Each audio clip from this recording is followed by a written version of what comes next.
Last week on the Poisonrana Patreon, we talked all about WCW The Last Nitro in a brand new episode of Reviews from the Six. If you lose this match, then I'm gonna take that blonde piece of ass or whatever, and they're gonna have to get a tattoo.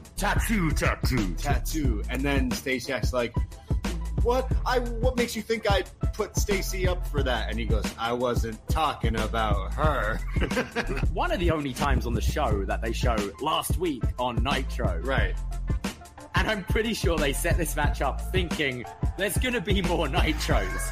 And now they're coming to book the final Nitro. This shit. And they go, oh, fuck, we promised a Bam Bam Shawn Stasiak match.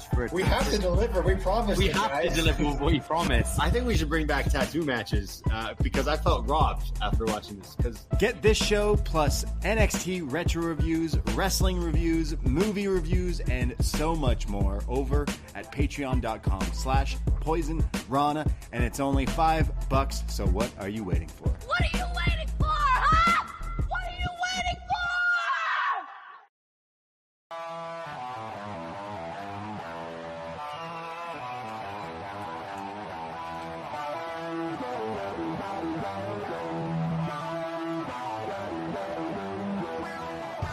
First time in a long time, but back like I never left. Taking these days as it comes, you know me, I don't read ahead. Watch me burn down everything, BDE on the TV set. When I'm in control on the road, you could never really know what's up next.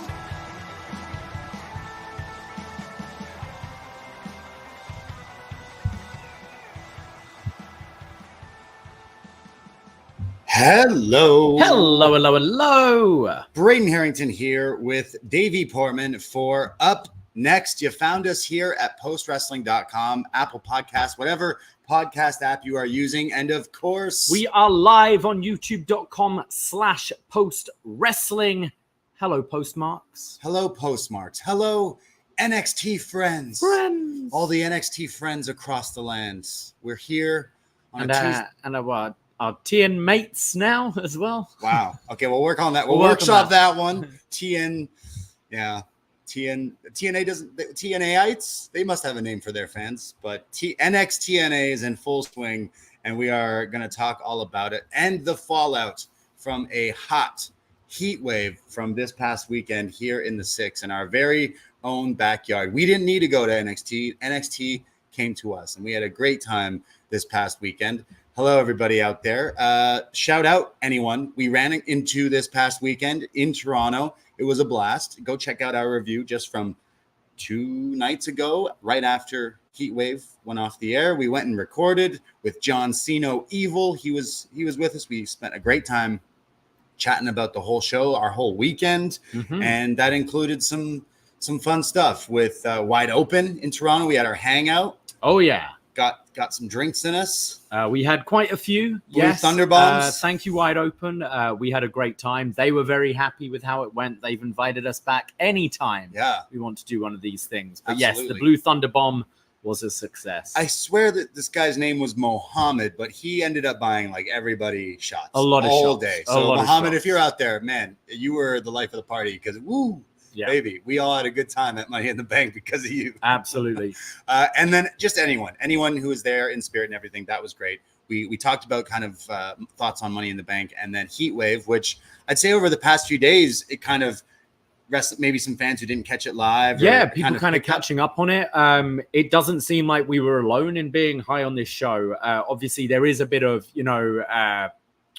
like live bias when you're at these shows, but we were very high on it, and it keeps on getting talked about. People, really seem to love this show. A lot of people were saying the best kind of since the takeover era, and I would agree with that. I think so too. And looking at Cage Match, we talked on Sunday about like the initial Cage Match rating right after. It's still doing really well. It's got a 9.31 right now, and especially that the NXT tag title and the main event getting really good ratings. But very solid show. Did remind us of the old takeover days. Yeah, it did. Like, look, these are a lot of new faces that were appearing on a PLE for the first time, and like I think they did pretty well for themselves. I think everyone included Shawn, including Shawn Michaels, Matt Bloom, all the talent and everyone like pat themselves on their back. They put out a pretty good show. Going into it, I know for me, I was not that hot going into Heatwave. I was like, oh man, how does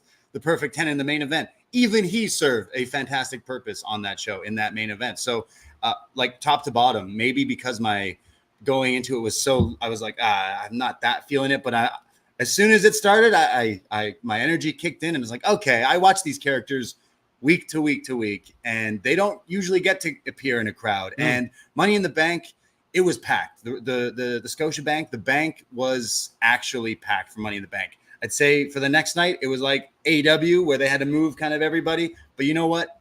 Everybody, included ourselves, we weren't sit together, but I know you were probably supporting your NXT people. Oh, yeah. And people were definitely getting loud. People were and hot. into it. Yeah, Absolutely. You could tell. There was a lot of people like, wait, who's this? Who's this person? But for the most part, they were there to support. And kind of watching some clips back and over the past few days, I'm like, yeah, that was probably my favorite NXT or the best NXT, PLE since the old takeovers that we, used to get accustomed to. And I to. include better than some of those later takeovers, like Sure. in the USA era. Like I thought it was such a solid show. And when you are kind of like debating, what was your favorite match? It shows the quality of it, because people like on Sunday, I think we all picked a different match, which was our favorite of the night. Exactly.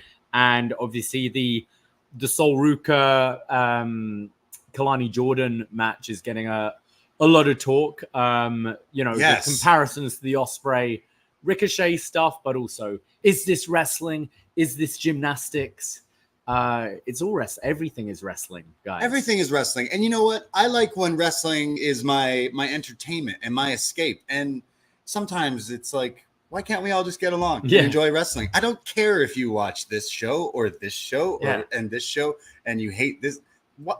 There's too much of this. Maybe it's like, because I feel like from this weekend, that match, I saw a lot of stuff online, and it wasn't like, I'll stay off Twitter today. I'm seeing people posting it on like other things. I'm like, man, they're going back and forth about, is this match like Ricochet and Ospreay, but how come people didn't like this one? And this, it's like, oh my God. Like, and especially when you consider, but this is an argument about like two girls with 60 matches under their belt, and they're doing this, and they're getting the fact that people are even talking about it, I say, is a win from their point of view. Exactly. And we said on Sunday, you could present us a developmental headlock takedown, Boston Crab kind of style match, and we wouldn't be talking about that. Yeah. So I think they had a hell of a showing. I can understand, like we said, a bit of it, some of it was a bit ambitious in a lot of the matches we saw. You could see them trying to like go kind of outside their comfort zones and pushing themselves even further.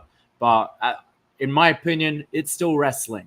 Yeah. Like if a guy cutting someone up with a pizza cutter is considered wrestling, two girls doing a cartwheel trying to avoid getting hit by each other is also wrestling. Exactly. Yeah. So I it's like, if you didn't like that match, then like, okay, cool. But like it seems like a lot of people did, and it can go all sorts of other ways.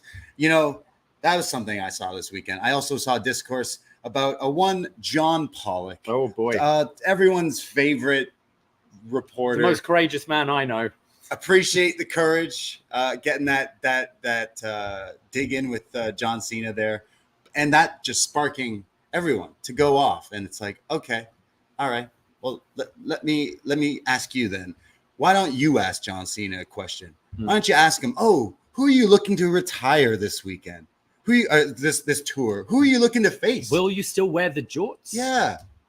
We need some hard-hitting questions, I think. So I saw a lot of back and forth about the John Pollock thing, and I'm like, man, that's kind of unfair, because it's WWE, it's fake, but then you bring people in who are like wrestling media who are supposed to ask them questions. Sorry, but if John Cena is answering questions and to quote, hey, throw me some hard ones here, not softballs or whatever he said, then you should be answering some hard questions. I think people who respect John Pollock and Brandon Thurston's work would be disappointed if they weren't asking those questions. Can you imagine if John was up there and went, how did it feel when you won the title? Like, for fuck's sake, but I feel the fact that they have both been invited back to do these things shows, okay, they might not be comfortable with these questions, but they somewhat respect it, you know. They could just do what they do on NXT. If they want this to be a worked press conference, just have PC talent who you feed lines about who do you want your last match to be against? What's next for Cody Rhodes? How did it feel when you won that tag title? You know, you could easily just use your PC talent to Dan Mather it up and ask those questions. But you're inviting these journalists, and you need to like expect that stuff. And I think us as an audience, you can critique the question, but some of the like outrage some people have had is fucking ridiculous. Yeah, very pathetic. Yeah, definitely. So it's very strange. Look, unbiased opinion. When I heard him say that watching the press conference, I went, "Oh, okay, you're going there. Okay, he just announced his retiring. John, maybe give him a second, but you know what? Fuck it. Yeah, all right."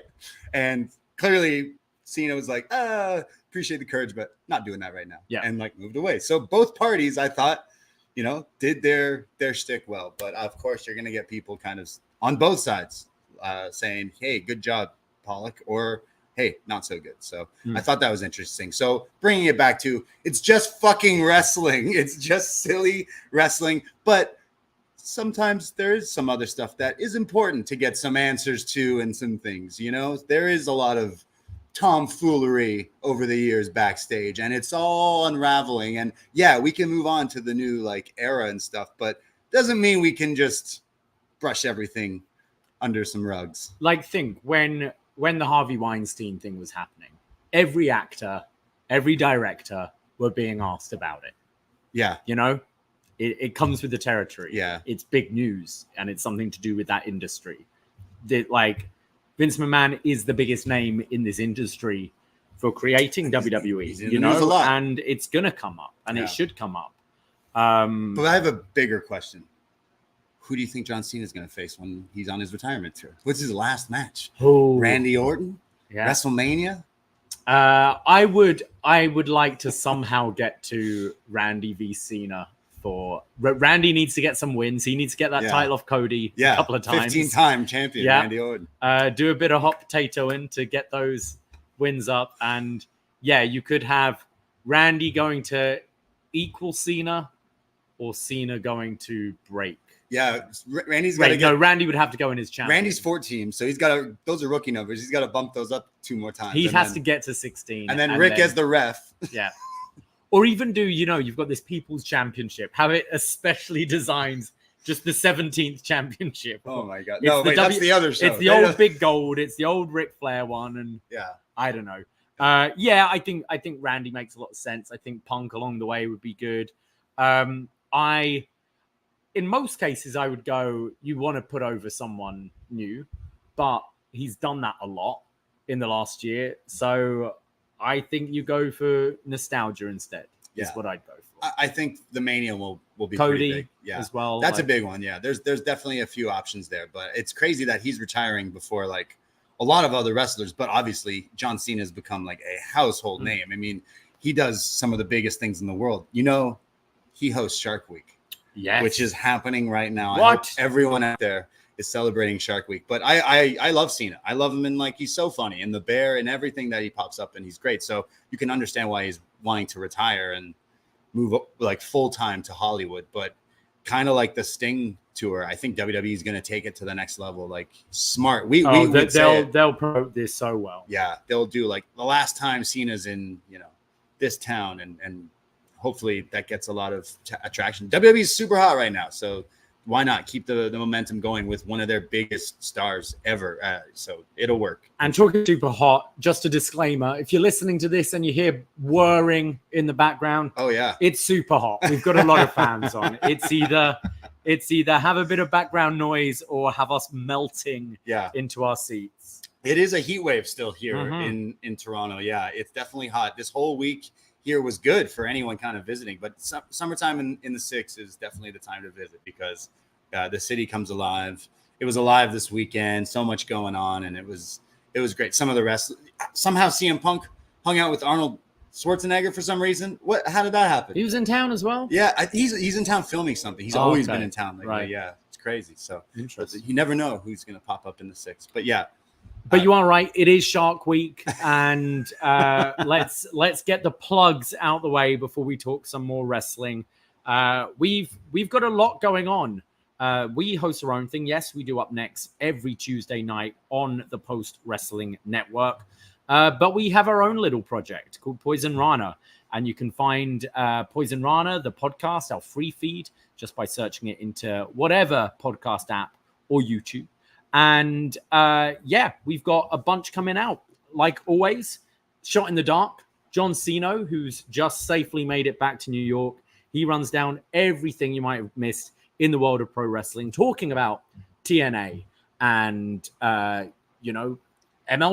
And he covers everything. Yeah. Whatever you haven't seen. Yeah. I mean, okay. So search Poisonrana in your podcast app, hit that sub, because this guy every week watches everything. He is a completist.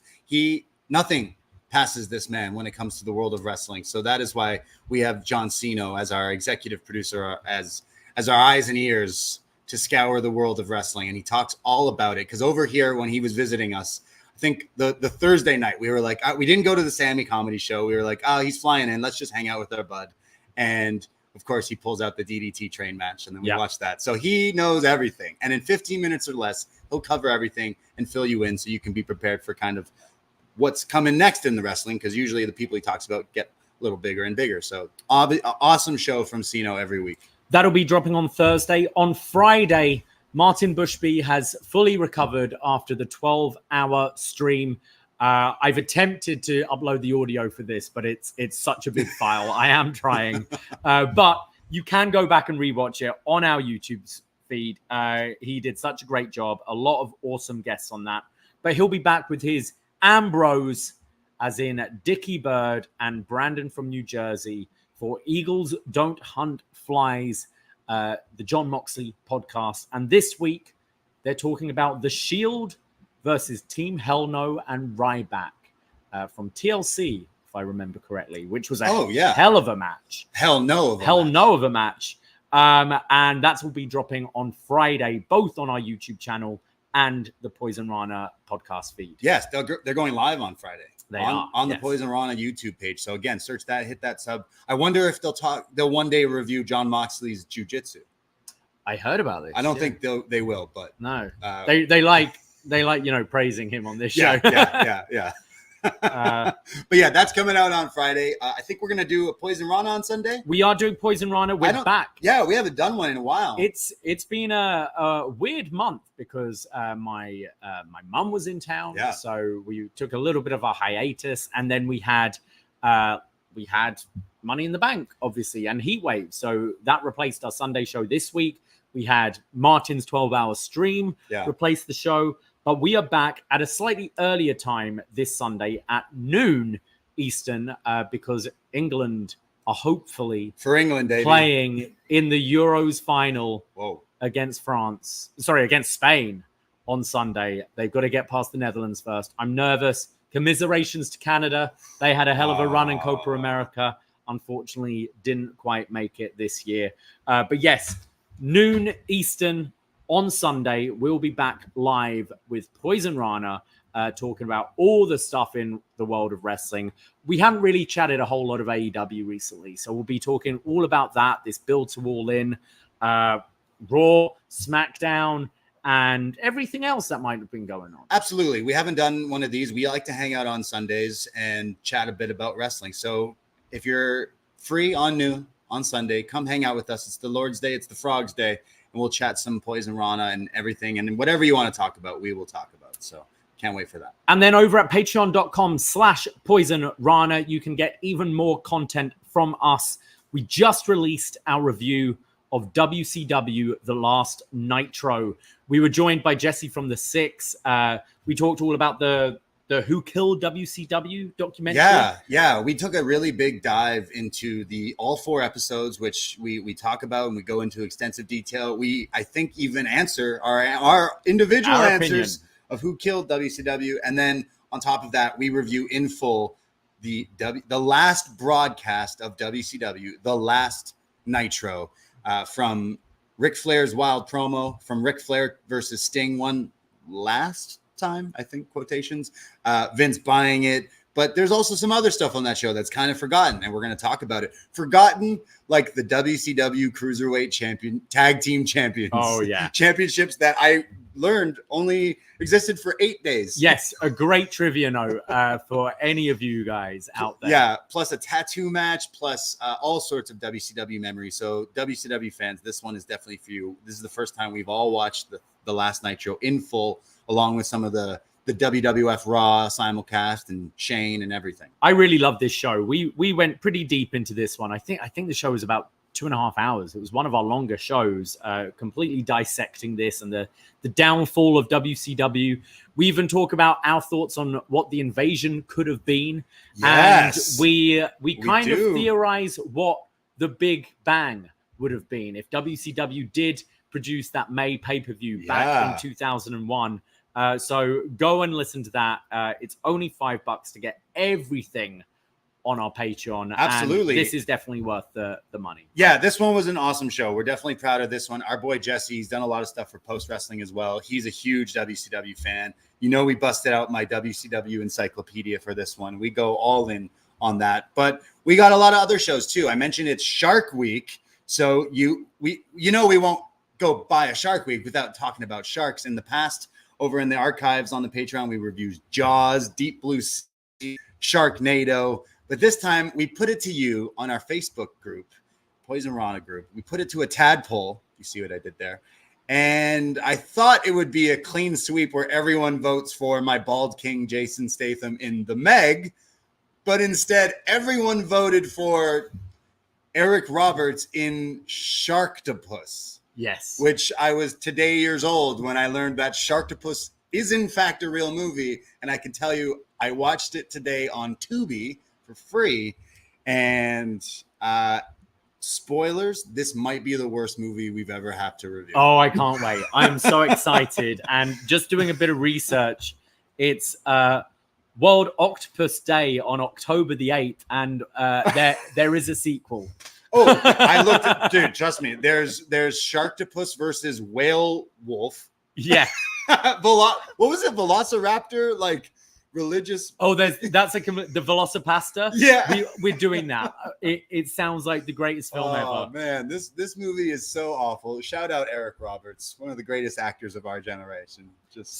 We are doing this movie though. After losing his parents, a priest travels to China, where he inherits a mysterious ability that allows him to turn into a dinosaur. Although he is horrified by the new power a sex worker convinces him to use to fight crime. Wow, okay. So when's Raptor Day? Yeah. When the Raptors win a World Series. Oh, no, that would be too long. But yes, we're doing Sharktopus this week. We'll be hitting you with all our favorite shark facts. Hey, did you know? What? Sharks don't have bones. What?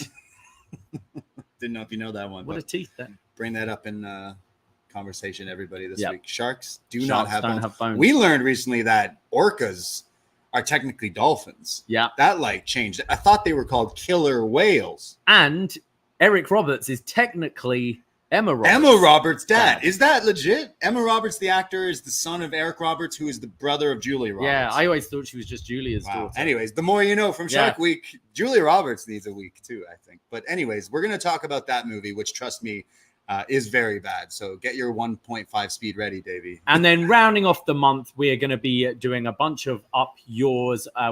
We just recently did a classic US sitcom in Family Matters. Well, we're going to across the pond to my neck of the woods to talk about a classic British comedy, Only Fools and Horses, as picked by our world champion patron, Cameron. Oh, really? I do actually know that show and love that show. We've watched it on some nights, but apparently I just said that Emma Roberts is the son of Eric Roberts. Obviously, I meant the daughter. Who knows? It's 2024. Yeah, and then come on, Frank. And then we are also looking at Hot Rod, as picked by Brent Nickel. So that's coming up later in the month. And then we'll be putting it to you. Which SummerSlam would you like us to review as we're heating up to this year's SummerSlam? Yeah. We've done quite a few in the past. Yeah. I think we did 2002 last year, if I remember right. We've done 05, your favorite one. the custody of Dominic which Mysterio, we might be seeing this year. Custody of Dom is going to happen again. What SummerSlam would you like us to talk about? So hit us up. Let us know. Definitely. So those are some of the shows coming out over on the Patreon. We just did a show a week or so ago with Benno talking about everything here from Grapple. That was fun having him in Toronto. Cena, we did a World Champ exclusive behind the BDE, which was nutso. So you World Champ sickos, that one I hope you enjoy. Let us know if you did. And we did I know Great American Bash is happening. We just did a review of Great American Bash 1999, which was a hell of a terrible show. So that was a fun review. So lots and lots of podcasts, and it's only $5 to become a friend to support your favorite boys. So check us out. And hey, while I'm at it, last plug, chop-tees.com. If you want to look good and support your boys, meaning Post Wrestling and Poisonrana, you can buy snapbacks, t-shirts, hoodies if you're crazy because it's really hot out. Well, maybe it's cold where you are, so maybe you need one. And the button-down matching shorts combo of the most ridiculous thing ever. I can't believe that I got to wear what essentially is almost a romper, I guess. It's the button-up shirt with like the matching shorts with the frogs all over it, which was just ridiculous. Just go to chop-tees.com right now because we have quite the fashion shoot. He's put me on the website. On the front page of the website. Looking tremendous. We walked around the streets. Your dirty shoes in the background and all. We were walking around the streets. We were running through the six with our woes dressed like this the other few days. And we got so many like compliments, and we were peacocking the whole weekend essentially. So thank you, Dave. You are fucking killing it. So chop-tees.com/Poisonrana is how you can support. Check out all the stuff we got. And thank you to everyone who made the most of the summer sale they had going on with 25% off. I know we shifted a lot of merch in that last week. I know. So thank you very much. I love the pictures, guys. You guys keep sending in pictures, and I saw someone rocking the shirts and the button-up shirts. It's fantastic. The love is real. Thank you. Where is the? I want the photo of the wildest place you're wearing the button-up. I want to see, visiting the Great Wall of China in the wow. frogs. Okay. Challenge accepted. Yeah. In just any of our shirts. Anything. Any of our shirts. Any of our merch. Where's the most impressive place you're rocking Poisonrana gear? Wow. Okay. You heard him. You heard. If you send us in, we'll share it. We'll post it. Everything. Yeah. Maybe I'll send you something if you do that. Yeah. Whoever wins. Maybe. The craziest place. Yeah. Don't count on it. But I want to see over the next few years. Maybe we'll continue and see what happens. Yeah. But Frank says he just got 2 more flex hats. So the dad hats. Hell there. Yeah. Amazing stuff. And I love everyone supporting. It's really nice. So the community is real. And after a community kind of hangout this past weekend, I'm feeling it. So the love is real. I love how wrestling has brought us together. So again, absolutely, we can all get along. I'm trying to think of anything else. We have a Facebook group. You should join that. You should follow us on X and Instagram at Poisonrana Pod. Is Threads dead? Did that ever kick off? It's still kicking around. Should I use it? I haven't used it ever since the first day. I posted one thread, I think. Oh, yeah. Okay, so should I be using Threads? I think if you've got to have a different voice, and you can't just be posting what you post on X. Right. Is it the same people on it though? Well, I don't know. I think you just do something different with Threads. What about Discord? Do we need a Poisonrana Discord? That stuff's too confusing for me. I always say I tried during the pandemic, and then you just tapped out. Yeah, I feel I could take the. Suddenly, people are talking to me. It's weird. Someone's calling you. You're like, what is this? You're watching wrestling with other people. No, wait, that's the Dicky one. Yeah. Suddenly you hear just Brandon snoring. It's strange. Right. Yeah. All right. Well, I'll think about it. But yeah. So go. Jake in the Windy City says, "What about a Truth Social?" Good one, Jake. If that was a joke. Frank wore the frog shorts out to dinner tonight. Oh. I hope it was a French restaurant. I hope you were getting frog's legs with your shorts. Oh, it's kind of cannibalistic, but all right. It's kind of weird. We did eat them once, though. Here, I cooked them like a psycho. Frog's legs are pretty good. Yeah, they were pretty good actually. But I don't know if I could eat it again. Yeah. Anyways. So yeah, let's talk about some NXT. Let's do it. Okay. First set of business. Are the machine guns coming to NXT or WWE? Yeah. Ciampa posting a picture of them just randomly today, which definitely is getting people's juices flowing. Seems like a bit more buzz going around with them at the moment. Obviously in talks with, I imagine they're like assessing their options. They've kind of been free agents for a little bit now. Phil, we've been talking about where they're going to show up. I would like to see them in NXT. I think the tag division could. We were saying. I mean, I thought the tag match on Sunday was fantastic, but I think going into it, we felt this division's kind of been lacking something.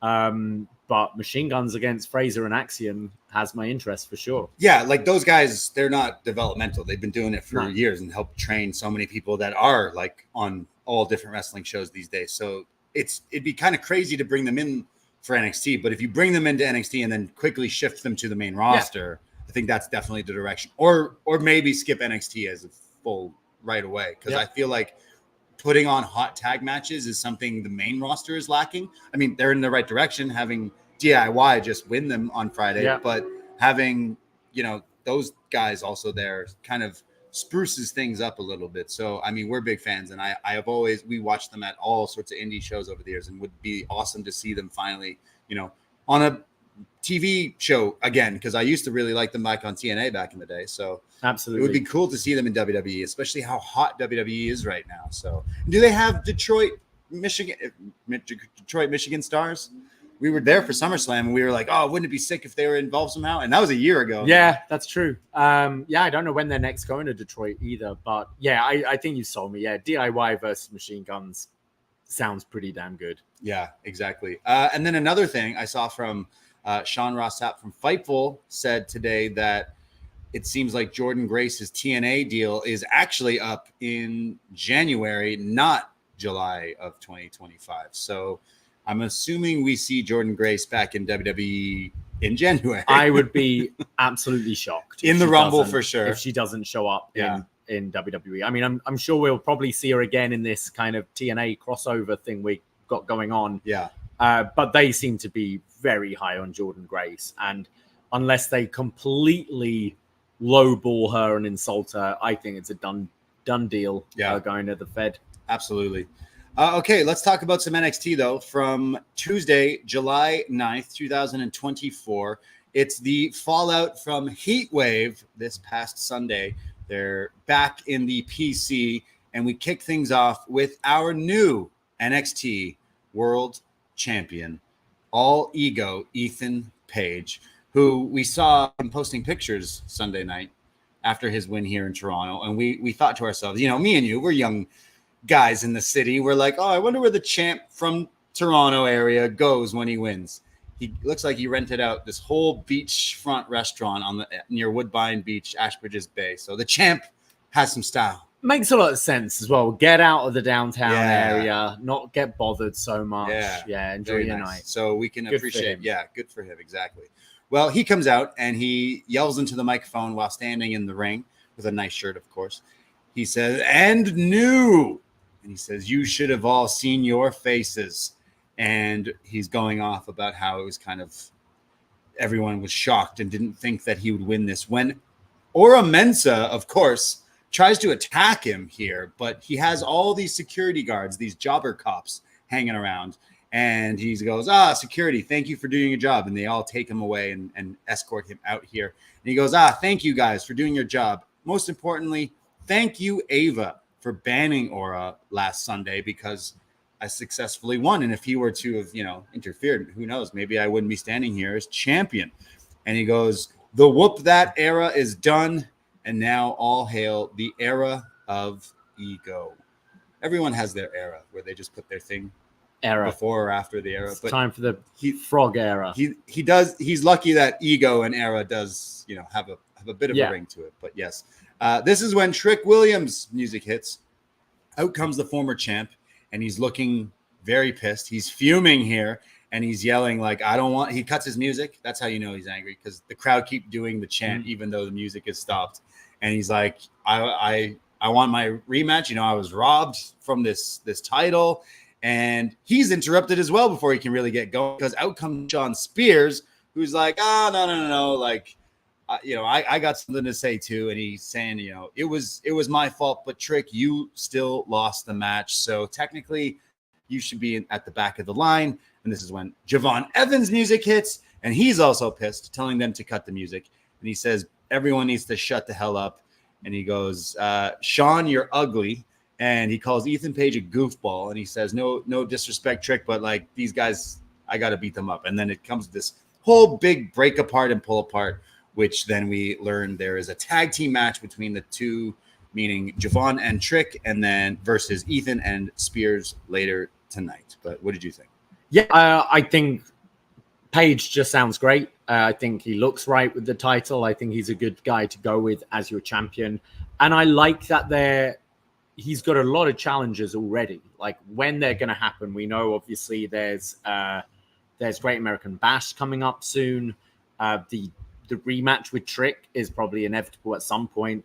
But you've got this Oro Mensah story that keeps on going, where they need to pay that off at some point. Yeah. And Javon as well. So, and then we go forward to the main event. There's someone else who might be challenging. So he's already got quite a few challenges set up. And I quite like that. We know what the top mix is right now.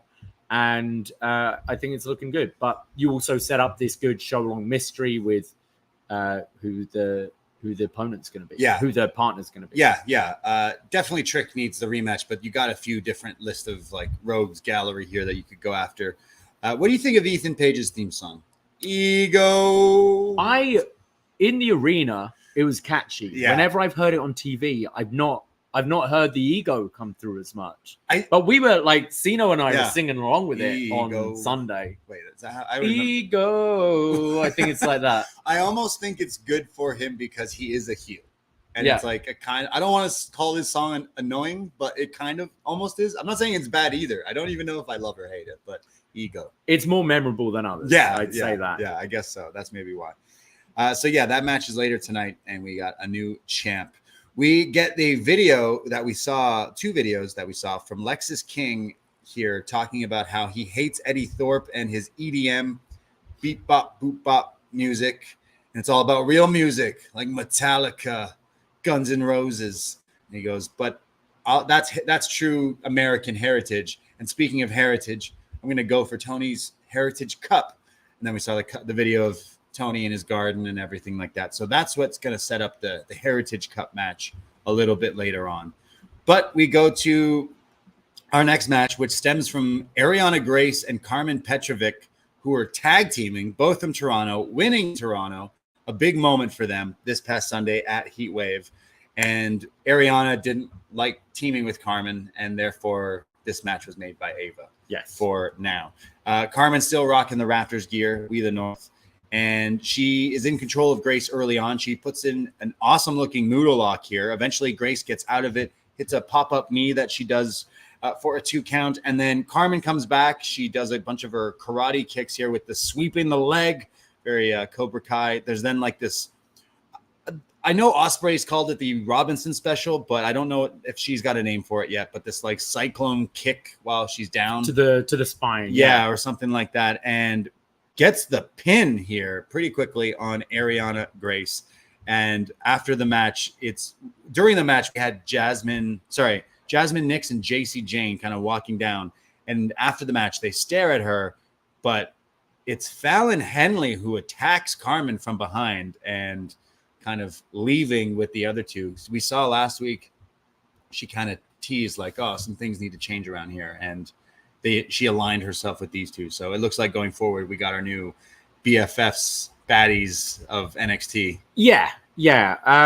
I would have liked a little bit more from the match. I like both women. It was cool seeing them in Toronto on Sunday. The finish just came a bit out of the blue for me for this one. And me too.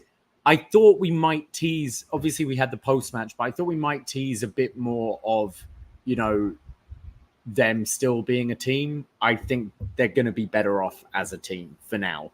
And if Fallon is joining JC and Jasmine, do we see a third join Arianna and Karmen? Does Karmen need to convince Arianna to get back together? And do they get we don't know what's going on with Natalya with her contract and stuff right now, but obviously she had the connection with Karmen. Who else could you see? Any other Canadians do they have that can join? Do they have any other Canadians in the wings? I'm trying to remember. But I know on social media leading into this match, like the last few days since Heatwave, Arianna Grace has been like tweeting that Karmen's smelly or something. So maybe they won't team because she's like, I don't want to be with her. I don't know. I feel it's all just like, I think they will end up together. I think they're just going, or I don't know how long until Gigi's going to be back either. Okay. Could that be a thing? They right. do, maybe? Yeah. They got to make this team seem strong. So they need some people to beat. Yeah. So there's like Soul and Kalani and that kind of mid, card kind of people as well. But yeah, I kind of agree. I thought it was a little quicker. And, Karmen's legit the karate background and everything. I think she could have a cooler finisher. Yeah. It's a cool move, but not like, doesn't look like you're knocking the person out or anything. I agree. If it's a kick to the back. Yeah. I don't think anyone's won a fight with a kick to the back. No. Right? Like, it's like, oh, okay. That paralyze you, I guess. I mean, but like, I don't know. But yeah. We go to Ave. Oh, this is something I've been waiting for, but then it wasn't what I wanted. We said on our Heatwave review that they promoted Shawn Michaels giving Brooks Jensen a second chance. And we thought this is a great time for Brooks Jensen to super kick Shawn right in the face. That's not what we got here tonight, sadly. But instead, Ava in her office with Brooks Jensen. He says, I'm sorry. I'm sorry for everything. I'm sorry for making everyone look bad. I'm sorry for the things I said, and I own it. And she says, what you did was pretty wrong. And some of the things you said and did was bad. And he's like, yep, you're right. I own it. And I know what I've done on social media. It's all out there, but I'm owning up to it. I'm so sorry. And Ava says, I was going to let you go. I was going to release you. There's no need for that here in NXT. But a few people here vouched for you. And with that said, Shawn Michaels and I have decided to give you another chance. And he says, I promise you. I promise you I'll make an impact. Thank you. And he walks out of their office. And I was furious. Yeah, I mean, it's going to be a show-long story with it. I'm glad this wasn't just it. Yes. It was a bit of a swerve. Yes. And however, still, I think I was expecting something bigger throughout the night. Right. I wanted this in the ring. And I wanted Shawn. If Shawn doesn't want to get physical or whatever, okay. But I think they could have built to condense this all in one segment in the ring. And I think Brooks would have come across a bigger deal. Yeah. Having everything backstage tonight, it felt a little less than I thought it could have been. Yeah. So there'll be different parts with Brooks throughout the night, but this was the first one. And we're watching it and we're like, okay, this can't be all, because if it is, that's totally wrong. So at first I was like, what is this? But then it's like, okay, hold on. Maybe there's like a swerve or something, which there's always a swerve. We go to our next match. It is the Heritage Cup on the line. The champion, Tony D, putting it on against Lexis King. And when this match starts, Eddie Thorpe is the official DJ of the Heritage Cup. The official DJ here on the perch. I don't think we've ever seen someone set up their DJ deck on the perch here, but here is Eddie Thorpe. He's like got his headphones and his whole setup and everything. And in between rounds, he's going to provide the music for this match. Hilarious. However, if you've listened, you may have known my little gripe about Heritage Cup and the rules and the rounds match. It's like, why can't you just wrestle a normal match like everyone else? I always go off about it. But after watching it so many times, I've now become a little serious about this, and a little tidbit of something I noticed here. And everyone's going to be like, oh, look at you. Now you love your rounds matches, eh? Correct me if I'm wrong, Davie. Do you not need a cornerman? I don't know if you necessarily. I don't think it's essential. I think you're allowed a cornerman. Because Lexis opted out. Because in the past, we had segments on NXT in the last few years where people were like, oh, you need one. We had Briggs turn down the cornerman Because remember, Brooks was going to be in his corner, So he and he didn't was have like, one? no, I'm pretty sure Briggs was like, when he was doing his solo thing, didn't have one. Maybe just But Lexis- Booker was mad about it. He was furious. I mean, you're supposed to have one. Yeah. This is the whole thing. You know, Rocky's got Mickey, and like, why isn't? I guess Lexis doesn't have any friends here in NXT. So, I mean, that's the thing. No one likes him. So technically, Eddie Thorpe is his cornerman because he's up on the purse. I guess so. DJ playing some stuff. So rounds match here. Round 1, King is beating down on Tony D'Angelo. He gets him into the corner, and he keeps trying to do different punches, not very good ones, but it goes to the first break of the round 1 ends here, and it's the first break where this is when we first see Eddie playing the music, and during it you see Lexis like, no, turn that crap off. Oh, EDM is crap. And even is it before the match starts? Tony D just goes off about how good EDM is. I good, love EDM, which just doesn't really fit his character, I feel, at all. I But mean, the most time, if you go to like an EDM rave or concert, you'll see some mafia people some there. Italians, Yeah. okay. I mean, yeah, I'm going all in on my rivalries being about music genres, so I'm in on this. Eddie's playing music, which definitely got a hilarious laugh from like a big laugh when he's like, turn that crap. It's totally rap is crap, but like EDM. 100%. We go into the next round here, and it starts off, and like Lexis is playing off that he's so distracted by this awful music that right away he gets hit with the forget about it fisherman suplex for the 1, 2, 3, and already Tony's up 1-0. And we go to round 2, and this they start to brawl, but it goes through the break, and then when we come back eventually, it's in, I think, round 3, actually. So there's a butterfly suplex from Tony, and then somehow it's King who gets this like drive by, that running back move he does, the clothesline thing. It looks It's terrible. horrible. It's like an elbow, forearm or something, terrible. but he just, He hits the coronation, the swinging neck breaker, and gets the pin on him. So now it's tied 1-1 as we go into round 4. And now I'm not trying to make fun of Eddie Thorpe's DJing skills. I'm sure he's a legit, skilled deck master, but I thought he had a bit of a Coachella Grimes moment here where it looked like his gear wasn't playing what he kind of thought it was supposed to be playing. So instead he kept playing different sound effects. I think his song stalled, or he was in like I bridge. thought it was because Tony picked up the fall that he was like lowering it down. Was no, I don't want to play for him. Oh, he was like a hockey. That's game what when I they kind play of took Somber. it as. Oh, okay, I thought his gear wasn't working. I was like, why isn't he playing the songs? But he's like, you're right. That makes more sense because if your home team scores, you're not going to play like You're gonna play like, it says, I think it was in like a Justin Roberts interview where he was talking about how Vince was always in his ear. Yeah, and it was a 2 out of 3 falls match with, I think the Usos and the Wyatts or something like that. And the Usos won the first fall, and he was like, the winner of the first fall, the Usos. And Vince was like, that's way too happy. So then the next fall is the Wyatts, and he's like, the winner of the second fall, the Wyatts. Everyone's like, damn, So you really want them to win? That's what Eddie was doing here, like, wah, wah. Yeah, okay. I you're right. I think that was exactly what he was doing. But I was like, damn, did his things, like, I wanted to hear more music. I hope he does sets. If Sami Zayn can do a touring comedy show, Eddie Thorpe better be doing these. It's a little bit of a, so you've got what, Undertaker at SummerSlam, and then what, you got Bad Blood, and it's just Eddie Thorpe. No, if it's Bad Blood in Atlanta, you're getting Metro Boomin for sure on that one. But Who? Yeah, Eddie Thorpe DJing here. So we go into round 4, and Tony is just hitting all these big spine busters, and then there's a few roll up near falls. I think it's Lexis who goes up top and hits a jumping DDT. At least he tried this. Shades of Dean Malenko and Scotty 2 Hotty. Oh, yeah, great match.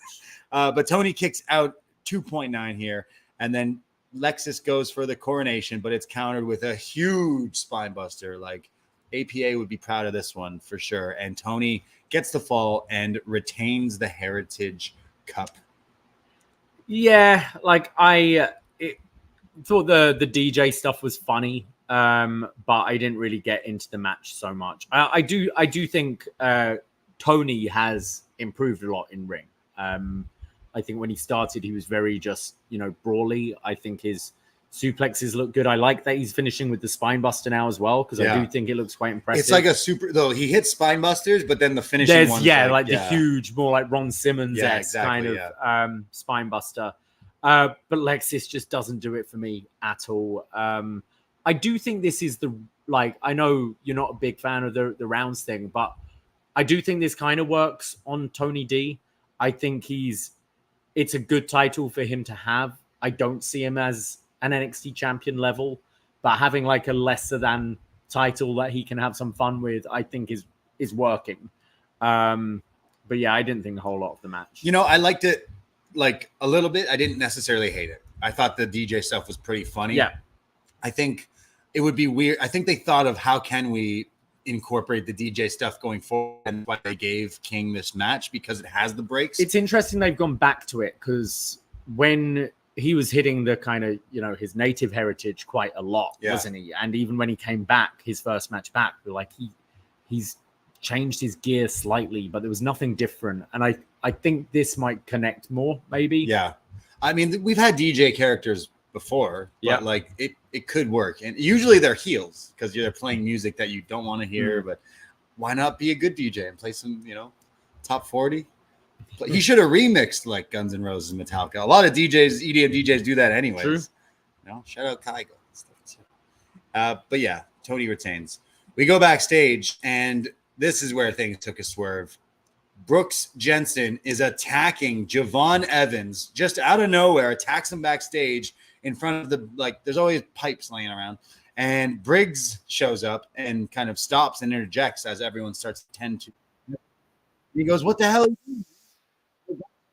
And this kind of stuff. Like, what are you doing? He's like, "What? I was here to make an impact." He's like, "Yeah, but like, this isn't how you do it, brother. What are you doing? Bang." And he kind of like walks off. So yeah, this Brooks Jensen does still have a mean side to him. He was kind of not lying to Ava, but yeah, I was happy to see this because I was disappointed earlier. But yeah, still thought it was a little. I thought they could have done more with this for sure. Yeah, but I think this still gives him a big.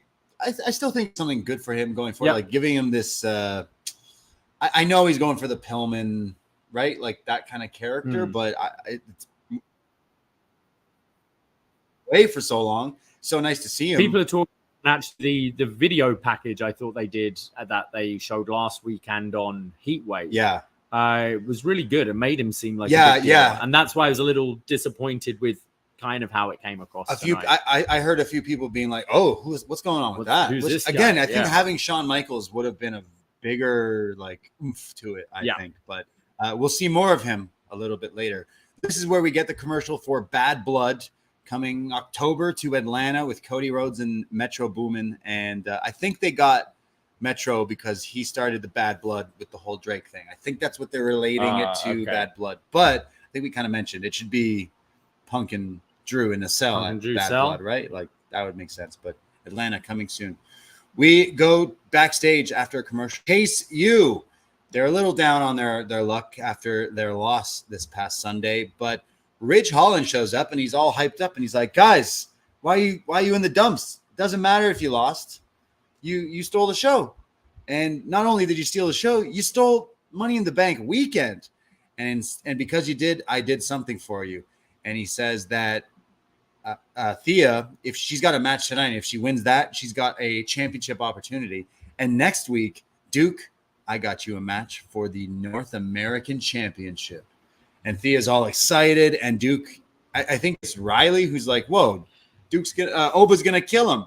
It's a funny opponent for Ridge to pick for Duke because Oba has just been killing everyone. But also it's a championship match. So I thought it actually played with the shades of grey between Riley and Ridge with really who is the one who has the Chase U's best favor. Because Riley going, "Oh, why'd you do that? He's going to kill you."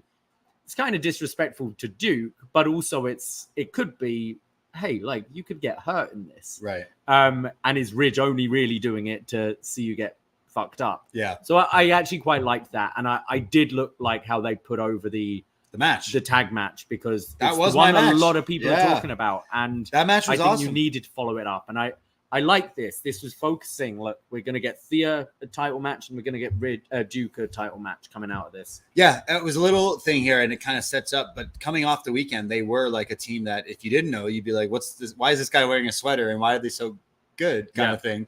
But he kind of said the sentiments that a lot of people have been saying, like that was the match of the weekend for me anyway. Like that was, it was hard to pick a match from that show.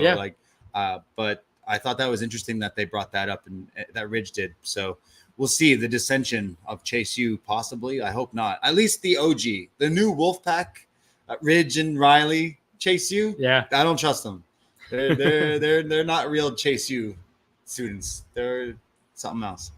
We see Gallus, and I don't know if I've mentioned this. This is the Gallus theme. Hey yeah, hey yeah. It's the beginning of Shoop to me. It's the same thing. Okay. Hey yeah. Gallus come out, but right away I just picture cars like Land Rovers because it's driving the around. stock music for those commercials. Yes, we have figured that out. Out come Tyriek and Tyson, who attack Gallus here right before they make their entrance. So these guys are pissed because Gallus attacked them last week. So they're getting some revenge here, and they're brawling all around the ringside. And the match kind of finally starts here, and it's Tyriek who's in, and they're like, Gallus gains control, and they hit this like double team where they lay him down, and I think it's Wolfie who does the jumping knee to his face. Oh, this looked like he just crushed his face. This was either very snug and very well done, or he just dropped his knee in his nose. Okay, either it was because of the camera here, or you know, these are very, I guess, professional guys. It's developmental, but they're still professional wrestlers, and for some reason, I thought it looked like they broke his face. Yeah, but the guy continued like that. He continued to wrestle, and he was fine. At least I think so. So if you see reports there's some injury coming out of NXT, it might be from this match. But I hope everyone's okay. But damn, that was like pretty early in this match. So they keep beating down on him, and then it's Tyson who comes in, and he's a bit of the bigger one of the two, and he hits like these big stinger splashes in the corner and a sidewalk slam. And I noticed they're wrestling in like Timbs, but I'm wondering if they're like soft Timbs. Yeah, specialty made ones to wrestle in. Eventually, it's Tyson who gets sent to the outside, like flying. He's big, so when he gets thrown over the ropes, he bounces out of there. And then they hit the Gallus copter, the pure Gallus. Yes. I call it the Gallus copter. Imagine they had a copter. It was the Gallus copter. That's what the move looks like. It's like the Peter Griffin helicopter, Batman helicopter, like from the 60s. Yeah, I know, but Family Guy rip it. Yeah, but it's just like Wolfgang's fucking face. Yeah. Or Joe's mustache. Joe's mustache is the propeller. Oh yeah. Oh boy. Yeah. So the Gallus copter, because that's what it kind of looks like, a helicopter. A dirty joke popped in my head. But they win the match, and Gallus wins. So yeah, now I just can't picture like. Who else did the mustache thing? It was Trent Seven. He always uses the mustache. Yeah. We had Cody who used the mustache. Yeah, damn. But yeah, Gallus win this match. I want to see a bit more of Tyson and Tyriek. I feel like what I've seen I've quite liked. I now want to see them have slightly longer matches and see more of what they can do. They're like big, heavy looking guys, but they move pretty athletically, yeah. Especially Tyson, I think, who's the bigger of the two. He's shown like some moves, and like we've seen him do like quite big drop kicks and things like that. And as you pointed out, that tumble over the top rope to the floor. So I actually thought this was pretty fun for what it was. It was just big lads smashing into each other. Yeah. Actually, it surprised me. So that's good for these two. They're very, very new here. So to kind of, I know Gallus has been hanging around, but these guys have been doing it for a while. So they need to do more matches like this too. These guys will help them get better and better. So actually, this was a bit more surprising than I thought it would be. So good on him. And I wonder if this feud ends with these guys and Gallus goes on. I feel there's some. Oh yeah, Gallus later, the other right? stuff now. Yeah, exactly. So during this match, they said that Javon Evans might be injured, and when we come back, they do say he's been taken out of the match later tonight. So Trick. He's being interviewed, and they basically tell him like, hey, Javon is not going to be wrestling tonight. And he goes, well, Trick says, I'll just do it 2-on-1. Don't matter to me. And then he goes, actually, that's probably not the best idea. I need to look for a tag team partner. And then he walks off.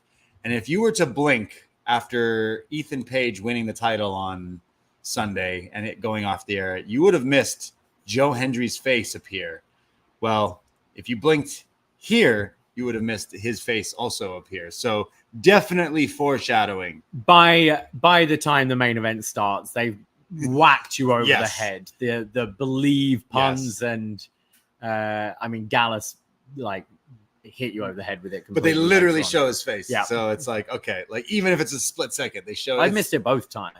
I just seen it on Twitter after. I'm like, oh yeah. It's like literally like him turning. Yeah. And it's like It's like Pazuzu. right. Yeah. Right? The Exorcist. Yeah. Oh, someone needs to do that one now. I've seen every Joe Hendry meme over the past fucking months, but no one's done that one. Yeah. I'm on it. Like it's like when you first see it appear, right? Yeah. Oh yeah. Say his name and he'll appear. Kazuzu. And listen to our Exorcist review also on our Patreon, which was a good one. The uncensored Exorcist. Your daughter. Anyways, we continue. Wes Lee comes out to the ring. He's all alone, wearing a nice blue sweater that says "Find Yourself," and he's very somber. And the crowd's really cheering for him here. And he goes, "I got to be honest. I really thought I would beat OBA Femi, but I didn't. That guy is quite a monster, and I couldn't get the job done, and I couldn't win back my North American title." And he goes, "All through rehab, when I broke my back, all that got me going was that I could just feel the title one more time. And after losing, I just don't know what's next. I don't know what I want. And I think it's time." And he's kind of stopping and putting his head down, and the crowd chant here, "No, no, no." And, well, smoke him if you got him, folks, because MSK's music hits. Out come not just Nash Carter, if that's his real name, but also Trey Miguel. The Rascalz show up here on NXT in the flesh. First time ever, the full treehouse is here. They come out and they get in the ring with him, and you could tell they are very, very emotional. At least Wes looked like he was. Wes looked crying. genuinely. I mean, I don't think it was a surprise to him. Yeah. I'm sure they knew ahead, but his emotion seemed very real here, being with these two guys again. The entire PC went nuts. Everyone watching kind of went nuts, and he's like, "Oh, what are you guys doing here?" So we've seen Nash Carter on NXT. Obviously, the whole history with him kind of being let go from WWE NXT, and obviously he went back to TNA. So to get it straight, Trey Miguel and what's his TNA name? Zachary Wentz. So they're kind of not sure what to do with, like, what do we call him? We'll probably figure that out like next week. But because they say it later on, kind of. When I'm in MSK. Yeah, but I can't remember if he called himself. He didn't Wentz call himself or, anything. He didn't say. No, it. he just said when it's me and you, we're MSK. But when it's us three, we're the Rascalz. He's Zachary Carter or whatever. So when there's three of you, you're the. I like his other name. The reason I'm dead serious. I bet the reason that they were called Wes Lee and Nash Carter is because Lee Carter from Rush Hour. I think they confirmed that on TV at one point. That has to be the reason why. Like, there's no. And MSK stood for Mako Satomura's kids. Yeah. So she's coming back soon. Well, she's busy singing karaoke on the train match with Minoru Suzuki. Oh, she finished that now. Spoilers, but yeah, she was great. Anyways, back to the Rascalz making their debut on NXT, and they say, "No, Wes, you're not about to do what we think you're going to do, right? No. You were one of the best North American champions ever. You're one of the best tag team champions ever. You're one of the best to do it ever, and you're not giving up now. You're not quitting, because we need to get MSK back together, and we need the Rascalz to run it NXT." And then they wait for his answer, and he does the little Rascalz hand gesture, and they all hug and celebrate. Great moment here on NXT. Yeah, I love this. We've been waiting for this to happen and kind of hoping it would happen, but it's great to see. And I mean, right back in the pandemic, I was writing the reports for TNA, and empty arena wrestling, not a whole lot else to do. And it was these guys that really made me enjoy doing that job every week. Like, I thought they were great. They very shortly got signed to NXT. Trey seemed to there were some weird comments Triple H made in a press conference, if I remember right, but it seemed like Trey Miguel was going with them. He left TNA and then went back 2 weeks later, having not checked into the PC. We don't really know what happened there.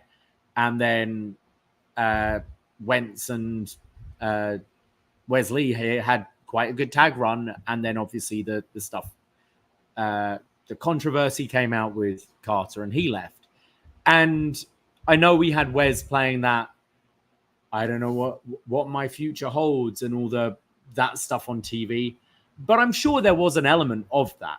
He thought he was coming in as a trio. He came in as a tag. They're a big tag team. I'm sure they were thinking, we're going main roster as a tag team. Yeah. And that's us seen. And never really saw himself as a singles guy and was forced into it and has excelled and been great. But these three guys are so likable. I've always liked Nash on the mic as well. I think he's probably I find him the most likable of the three on the mic. So hearing him being the one to talk here, like saying, nah, you ain't retiring or whatever he was going to plan to do, I thought was great. It just seemed like a really genuine moment with these three lads. And I can't wait to see them team up next week. I can't wait to see what they do here. I mean, I hope these three become like prominent characters back. I miss Nash Carter I love Wes's single run. There's no debate. I don't think anyone said he did anything bad because he killed it. He was like the best North American champion. He had some crazy matches during a time when NXT was like forgotten about and everything else kind of was like, it was okay, but he was the one still putting on like top that crazy 5-man tag. He 5-man match. He did it. And then if you go further than that, him and Nash and MSK, like they were pretty good. But if you go further than that, the three of them in any iteration on the indies were always like killing it. And at any indie show you go to and they were on the show, you knew you were going to get like a good match. And like those guys to TNA, whenever I would watch the Treehouse and that 70s show, Smoking and all that stuff, like they're funny and they were good wrestlers. Like I was always a big fan, and I was kind of it was weird when Trey never came in with them. Yeah, and then I'm sure we talked a lot about it at the time. We were like, okay, like I guess we're gonna just focus with these two, and then they won us over again in NXT with new silly names, and it was like, oh, okay, and. Now seeing the three of them, I was like, oh man, that felt like really special. And I feel so happy, not only for Trey Miguel, because there was a part where he looked around for the first time and he was selling like, oh shit, this is my first, NXT WWE appearance. Yeah. And then also I feel really good for Nash Carter coming back too. Of course, I'm sure there'll be people kind of arguing on both sides, but if you kind of looked into that story of why he was gone, I thought it was not totally fair. Haven't really seen a whole lot, exactly from exactly like people's perspective.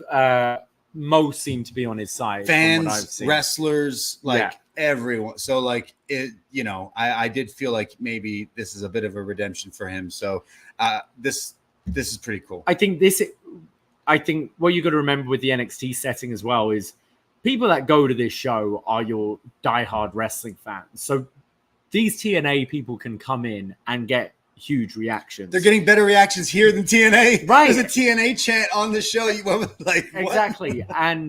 But like if you were to just do this on main roster, there would be a large part of your audience who wouldn't know who these guys are. Yeah. And would be a who.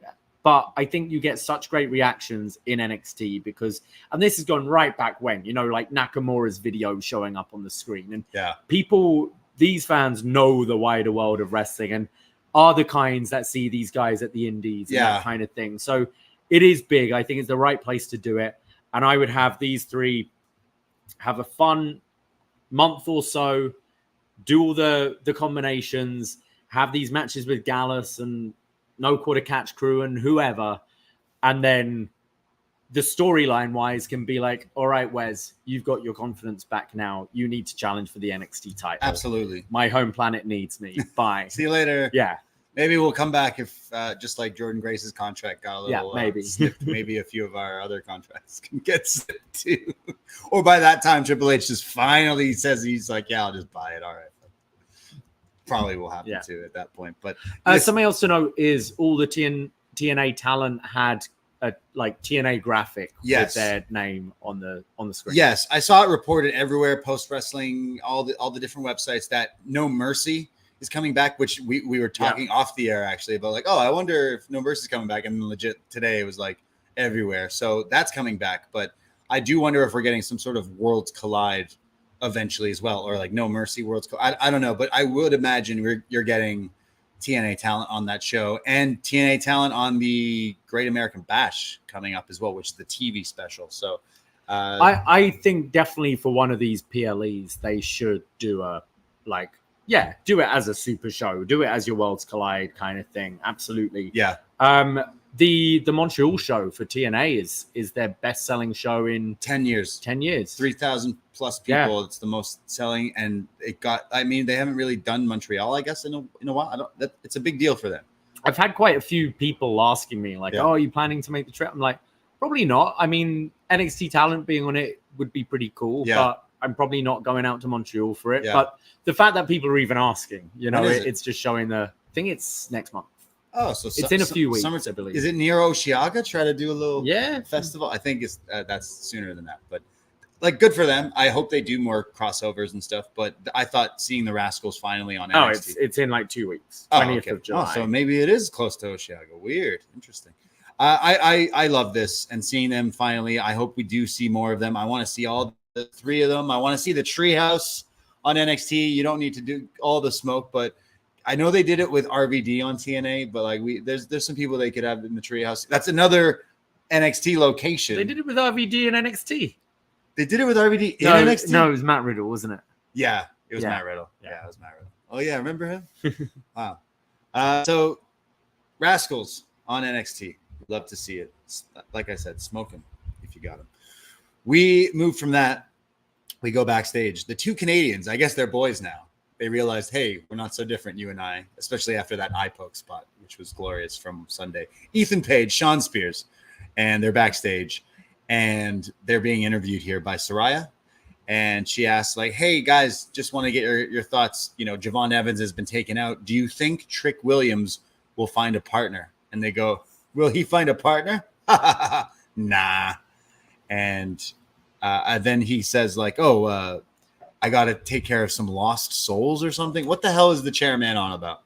Well, both were saying, oh, no, I don't believe he'll find a partner. Believe he will. I think this is, Sean's learning tree thing, Learning isn't chair, it? yeah. He keeps on trying to find people who need some guidance. I was like, oh yeah, right. I don't understand that part of his character, but then Ethan says, hey, Saraya, right? And she goes, yeah. He goes, yeah. Get the hell out of here and give me some space because I'm the champion. And she's like, oh shit, okay. And like walks out. So I like dick head Ethan Page. Like I think my only critique. You had an unfortunate pause there. I love dick head, and I think he needs to turn it up. I think Ethan Page needs to turn up the like douchebaggery and all that kind of stuff, because this was a good little, because the past few weeks he came in and I felt like he didn't do anything dastardly. He didn't say anything that, like, you know. Yeah, mean. and I think, I mean, he started his promo earlier in the night with, you know, I've been here 6 weeks and I've already turned it around. I think he should try and keep himself more of a outsider as well. Therefore, not be hanging out with Shawn Spears. I know for the sake of this tag. Yeah. But yeah, being more like, no, I'm above all you guys. I'm on a bigger contract than you guys. Like, almost like, you know, what Roxanne was doing was, this is a stepping stone to main roster and I'll be leaving you guys soon. Like, right. I think have more that sort of stuff. I like that. That's definitely a bit better. And I hope he kind of steps up with the promo work, because I know he's got it in him. We've seen him say some crazy things in his past. This was the right direction, because he got me too. I was like, he's like, oh, Saraya? And she's like, oh yeah. Good stuff from heel Dick Ethan Page. We go to our next match. Izzy Dame taking on Thea Hale, orchestrated by Ridge Holland here. Start things off here. Thea kind of runs the ropes and gains control and goes for one of her like lucha-esque arm drags. I don't know if it connected well. I don't know if Izzy Dame was prepared to be the base god for Thea Hale here, but looked a little weird. Eventually, Izzy hits her with a boot. That looked pretty good for a near fall. This is when Vic Joseph on commentary, literally word by word sings Joe Hendry's theme song. Yeah. And that's when you're like, yeah, okay. Yep. There was the believe, there's his face, and now he's singing his song. I think he's coming. Eventually, Tatum Paxley appears front row on like the guardrail area, and Izzy Dame is mad at her, so attacks her. And this allows some sort of a distraction from Thea, who comes back, attacks her arm, and puts in the Kimura, and Izzy Dame taps out. So Thea gets the win and gets a title opportunity, I think. I mean, they kind of said, if you impress. Yeah. So I imagine Roxanne, Thea at Great American Bash. Sure. Yeah. Be good. That would be good. Pretty good. Yeah, I think Thea's kind of ready to start putting into more of those title contention. Yeah. I don't think she's a champion quite yet, but I do want to see Chase U be elevated a bit more. And they're definitely featured every single week. And I think, they are all pretty good. They all are pretty good. And they've literally like took a gimmick that was that could be silly. death. Yeah. And turned it around. So the fact Sunday proved like they're more than ready for and it's weird because they did like a tag match or a 4-way tag like a year or so ago, and they didn't win. And clearly they were like, wow, okay, we messed up. We should have given it to Chase U. Mm. And then eventually gave them the titles and then took the titles away. And ever since then, it's like, okay, we have. And even when they gave them the titles, they beat a babyface team for it. Yeah. So it didn't feel as like satisfactory as if they beat like Gallus or whoever, and like, it would have been the same, I guess, with Frazier and Axiom, but it would have meant more. With having such an awesome, I don't know, the crowd were so behind them. And I think there is room for this whole group down the line, but Thea versus Roxanne, hopefully at the match. Thea's great. I'm still waiting to see something from Izzy. I don't feel we've really seen her work properly yet. Yeah. Do you know what I mean? Yeah, I agree. Like there could be something there for sure, but so far it's been kind of basic. Yeah, a little bit, but we'll see. We go. I think while celebrating Thea Hale winning the match, Chase U come out, and Oba Femi gets up on the perch, and he goes, Ridge must like you, Duke, because he begged me to face you next week, but it was a big mistake for him to do that because next week I'm going to destroy you. What? This guy just gets right to the chase. Yeah. I'm going to destroy you. And you look at him, you're like, yeah, you probably will, man. Duke says, yeah, you're going to destroy me. You're going to seek and destroy me. Yada, yada, yada. Well, you should know never to underestimate your opponent. And you should never underestimate me. Just like one of my idols, Trish Stratus, who's behind me. I was like, wait, what? But then I remember he's been doing Stratisfaction, the head scissors, for weeks. Oh, yeah. He did it on Sunday as well. And he goes, and just like I tore the roof off Toronto, I'm going to take that title from you next week, and I'm going to give you a Chase University-sized ass whooping. I'd actually like to see them have a bit of time for this one, not just have it Obafemi eats him alive, but he can eat him alive at the end of the match. Yeah. But I think you need to continue this momentum from Sunday's Heatwave and, have a athletic big lads wrestling match and Duke really prove himself. Yeah, I think it'll be great. Especially on this. I like how is it Duke who's like, I got the most, I think he said in this promo too, like from Trish, I got recognized from everyone. He must have listened to Rewind to Raw because John Pollock, very high on Duke Hudson here, but we've been loving Duke since he was poker player. Since he was Aladdin. Aladdin playing poker. We go backstage. The Rascalz, all three of them, the little Rascalz, they're walking backstage when Gallus interrupt them. And they're like, oh, look at you guys just walked in. And they go, what are we supposed to call you, Rascalz or MSK? And that's when Nash Carter here, or is that his name? I forget. Mm-hmm. They don't mention his name. You're right. And they say, when it's us, we're MSK. When it's us three, we're the Rascalz. And I think that's when one of them says, no, don't say his name or he'll appear. Yeah. Again, Joe Hendry. Don't say his name like that Scottish guy, I think is what that other Scotsman, I think is what they said. And then the Rascalz walk off. So next week is announced. Gallus. Well, Gallus was saying, Gallus was saying, we don't like you TNA people here. So it's you or that Scottish guy. And they go, no, don't say his name. Because when you do, it's like Beetlejuice. So next week is Gallus versus the Rascalz. Yes. So there you go. Rascalz debut match, the three of them wrestling Gallus next week, which we assumed was going to be like the Heatwave match. But I guess going forward, they're going to definitely integrate more TNA kind of stuff, starting with them. We see a promo from OTM, Bronco Nemo, with his face all busted up. All these broke. Cody needs to give him his mask as well. Yeah, he's got a similar so one. You're sharing that with Jason. Yeah, I already did Taking the thing turns. with her. Yeah, please just share it. And he's pissed because his face is broken, and they want revenge on the OC. So all three of them. This is pretty cool. Like from the promo, like walk through like the gorilla area. Yep. This was like different for NXT, at least recently.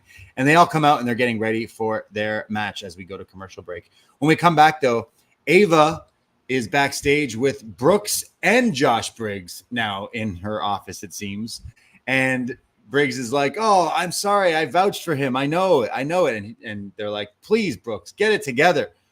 And he says, what? I thought I did by taking things in my own hand. And he's angry at him because he injured Javon and says Javon might not even be able to wrestle tonight or next week. But if he is clear next week, it'll be Brooks Jensen versus Javon Evans. And this is when he's like, yeah, fine, whatever, good. And kind of walks off. So it seems like he's getting Javon Evans next week if he's cleared. And then Briggs wants someone too. Briggs wants to fight someone. Briggs wants Sean Spears because he took him out for a month. Right. Way before Spears got involved in I believe so. Because of the learning tree thing. He was like, oh, why are people listening to you? He was trying to get to Briggs under his... Yeah, that's right. And this is when I noticed Stevie and Stoner there as well, which I think we see again later on. Yeah, Stevie is also like an assistant to the assistant general manager. Assistant to the assistant to the assistant. Yeah. But Javon and Brooks likely to happen next week. Yeah. So we go to OTM versus the OC, and these guys are getting beat up by the Good Brothers here, even though Nemo is pretty upset with his mask here. And Booker T on commentary mentions that OTM remind him of Harlem Heat. Says they got the spunk. They're ready. They're new, and they're gonna gain a lot of fans and stuff here in NXT. There is a cool spot where I think it's Nemo hits the suplex on Gallows. And I know Gallows is very tall. He used to be a lot thicker, but he's dropped a lot of weight, Luke Gallows. Yeah, he's looking good. But Nemo had him up in a suplex here, which for like 10 seconds, very, very impressive, and slams him back down. I think he tags in Price, who comes in with this choke slam. Or was it Price who hit him now? I'm forgetting if he tagged out. He comes in with like a choke slam and a lariat in the corner onto Carl. Gallows comes back in, though, and it's weird because the OC are like baby faces now, I guess, in this. It's kind of strange. Yeah. The crowd were like, you heard a few people like, OC, and then people were like, oh, I guess they're the good guys? Yeah, I think in NXT they position them with Mia Yim as the kind of weird, the good guys. It's only AJ who's kind of fucking around. True. Oh, yeah. Well, isn't he wrestling in Japan like in a few days? Probably. Marufuji, yeah. Oh, sure. They hit the reverse 3D on Price, but Nemo breaks it up. And then Machine Gun, sorry, my spell check said machine, but I'm assuming that means Michin. Mia Yim comes through the crowd, which then like distracts Jada, and they start to brawl, and it's a big, huge pull apart. And then the OTM hit like a double Alabama slam. I thought the match wasn't too bad, but this finish was pretty soft. And weak move. I think this was one of the more impressive outings from OTM. I didn't think they looked too bad. Yeah, and you're in there against the OC, who aren't my favorites, but I thought they put on a good match here, like pretty heavy hitting. Again, similar to Tyson and Tyriek, they're quite, especially Lucian Price, quite athletic, big guys. And Bronco, I think, got to really show off his power today with that delayed vertical to Gallows, who's a big guy. Or as brother Nate Milton in the chat says, Gallows isn't beating the Ozempic allegations, Wefuse. I didn't want to be the one to say it. So, yeah. He's also a big Thea Hale fan. Thea Hale is to chase you as waiting was to Ryerson. Strap the rocket to him and watch him fly, boys. Wow. But yeah, it's that finish looked weak, like a assisted Alabama slam. It can look good. Just this one didn't. So. I would try and get something else. I think a flashier move, but you know what? Good. Like this team has been around for a little while. They're kind of still lost in a bit of a shuffle, but again, this is a young team. They need to face guys who are vets who can teach them and train them stuff. And don't know if it's the OC, but the OC. There's an Ozempic OC. Yeah, something there. But the OZ. Yeah. Did you mention Michin coming out? Yes, Michin came out. So I wonder if they go to like a 6-on-6. I don't think we've had the mixed tag yet, have we? Yeah. No, we've had Michin v Jada, which Jada won. So they clearly got to go to that. So it goes. If it's not announced, it must be announced for next week or coming soon. So yeah, we have a super chat I see from Jake from the Windy City. Hi guys, loved BME Europe. Got me checking out some classic World of Sport. Can't wait for part 2. And congrats to the UK with the election. F the Tories. Thank you, Jake. Did something happen? Yeah, you guys went left. We got rid of the Tories after 14 years. Oh shit! In the biggest defeat they've ever had. Oh, overwhelming Labour. Oh damn. Okay. Yeah. Well, you know what? Over here, soon we could buy alcohol in any store. Have you seen that video of Doug? Yeah. Douglas, what are you doing, man? No, I love it. This guy made an app.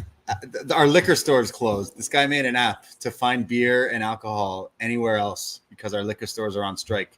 However, for the past 4 years he's been in office, people have been asking him to make an app for that to find family doctors, which suddenly he hasn't been able to do. But to help you find beer, he's helped you do that. But thank you, Doug, because I was able to He knows how to get my vote. He was like, I went and found beer. So, but Jake also mentioned the BME Europe, man. Thank you very much. For anyone who hasn't checked out our show, Best Match Ever, we did a Europe show where Davie made a crazy list of some matches from WWE, WWF, WCW, World of Sport, New Japan, AEW, and we talked about the best matches to happen in Europe.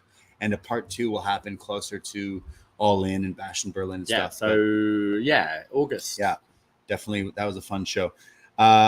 And I'm seeing someone in the chat, Tegar, saying that he thinks Gallus and Anderson are supposed to be big guys, but maybe those people were just cheering for him. Anyways. I mean, they did break the guy's face. OTM are pretty heelish. But they break his face. I guess instantly they're bad, but I don't know. Yeah, shades of gray. Yeah. We go to a video for Fallon Henley, and she's like talking to the camera, and she says, shout out Ruca for being the biggest waste of that championship opportunity on Sunday. She says that, like, I can't believe you're the one to get that shot and you lost, you wasted it. And then as the video is playing, it kind of cuts to Ruca watching this video on the screen, and it cuts to Sol, and she's being interviewed, and she goes, yeah, I know me and Kalani tore it down. We had a match, and hopefully I get a rematch down the line because one day we got to run that back. But Fallon and I don't have issues, so I don't know why she has an issue with me. You see, we both were in that ladder match. Neither of us won, but you see, there's two things. There's two types of people. You can put the work in or you can bitch. And I'm going to put the work in. We'll see what she does. And that match is happening next. But I like that.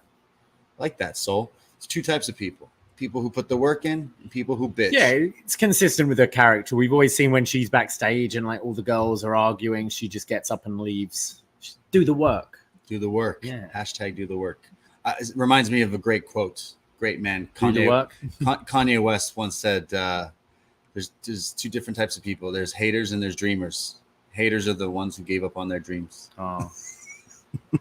We go to the no quarter. Oh, man, this is great. Oh, fuck. It's not NXT unless there's a murder on it. Yeah. Right? Oh, TNA started being involved. It's going to just happen even more. TNA, they're like, yo, have you had a murder on your show lately? Oh, you better get those numbers up. Okay. So if you've been following the news, I think we didn't mention this.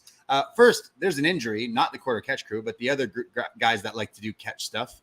Tyler Bate is injured and must have been from that match last week or something, right? He wrestled last week. He got injured on NXT. Yeah, so he looks like he's going to be out for a little while. So wonder what happens with Pete. I guess put him back on the main roster. Well, they teased something last night? No, SmackDown.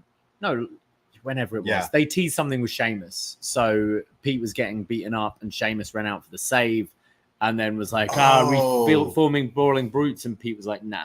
Oh, okay. So maybe Pete v Sheamus, which right. would be pretty good, actually. Yeah. So we have that, but then also WWE releasing Damon Kemp. Yeah. Which I think me and you kind of saw the writing on the wall there, where there was him being basically, hey, you're going to be kicked out of No Quarter Catch Crew if, blah, blah, blah. The storyline has been a little like murky the past few weeks.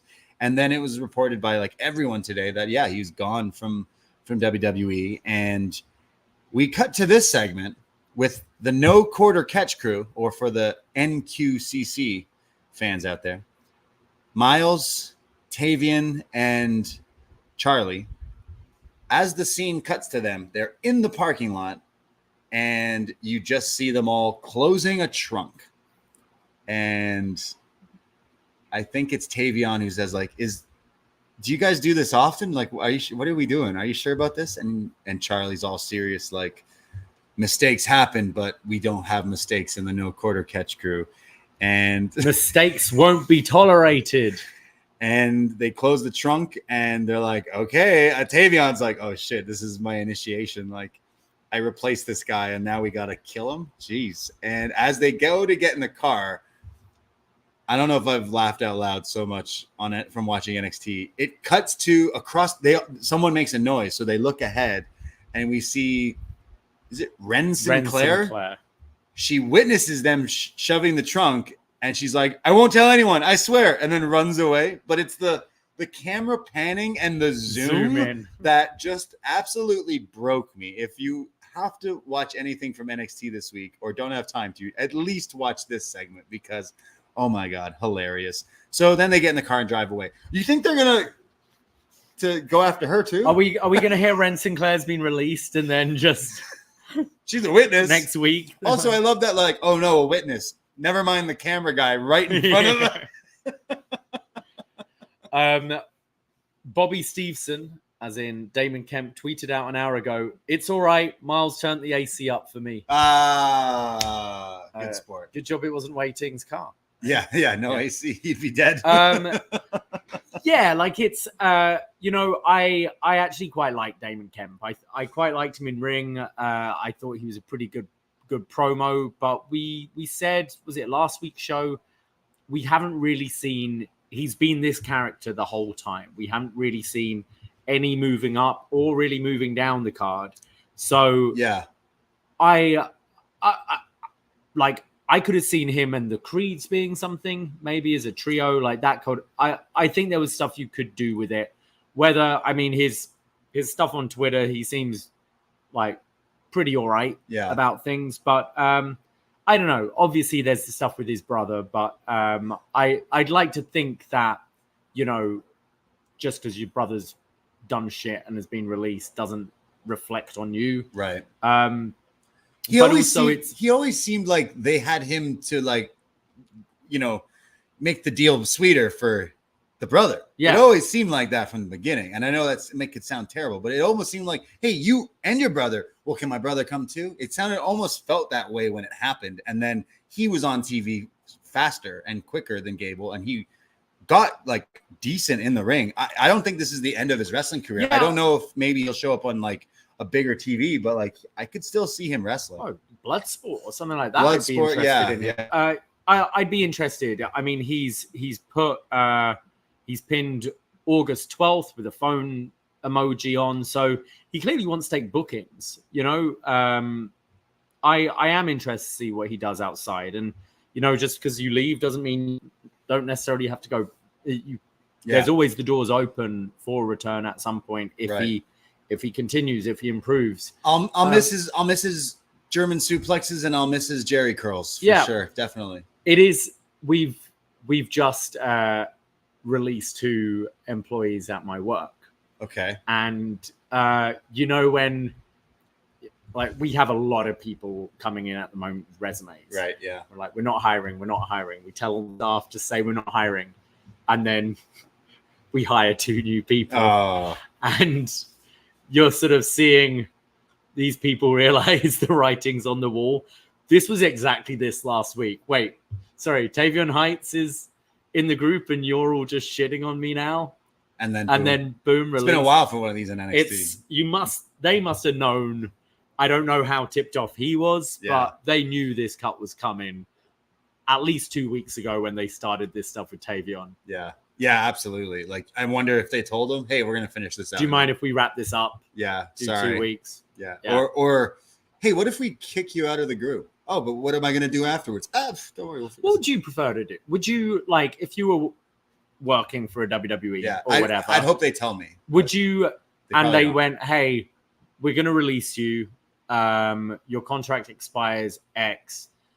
You'll be paid until then. You don't have to show up, or we can finish your story and write you out. What would you choose? Finish the story and write it out. I think so. That's what I'd like to do. And then we're not all Kevin Nash. Like, yeah. It sucks, but either way, I think it'd be nicer to tell them. But I don't know necessarily they do that. So, no. Yeah. Will we see him somewhere else? But now we have a new one. But yeah, a murder on NXT.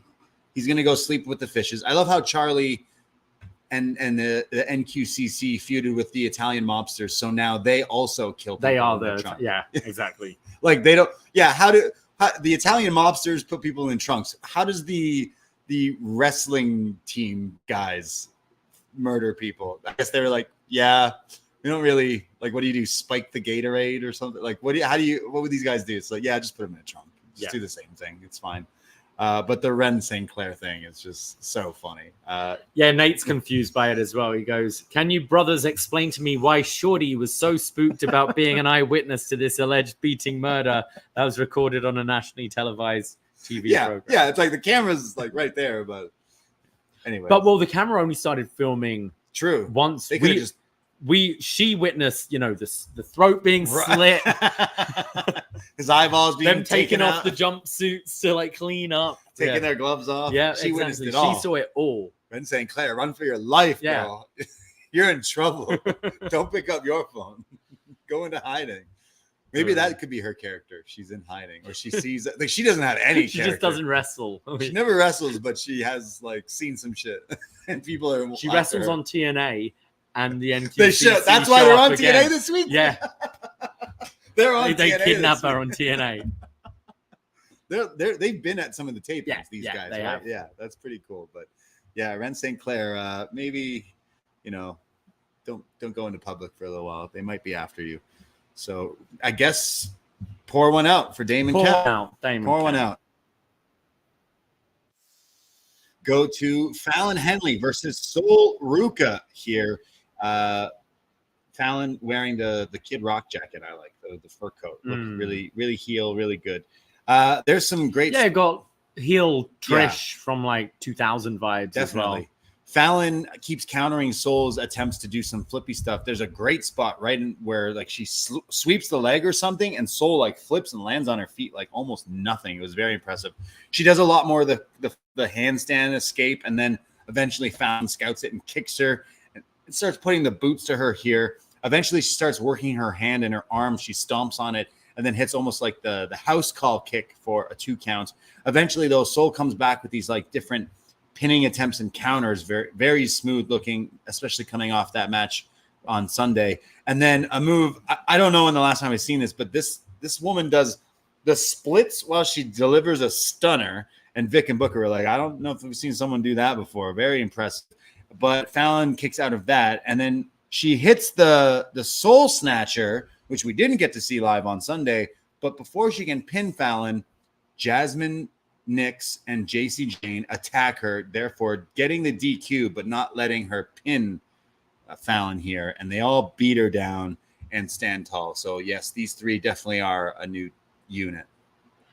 Yes, which I'm now like, oh yeah, this is who will join. Yes, Soul Arianna and Karmen, of course, for sure. I really like Fallon and Soul. I thought they were having a pretty good match up until this point. I'd kind of like to see a extended version. Yeah, down the line, these two, we are very high on Fallon Henley and Soul Ruca, and in fact, like I know Kalani's been actually really killing it since winning the title, but.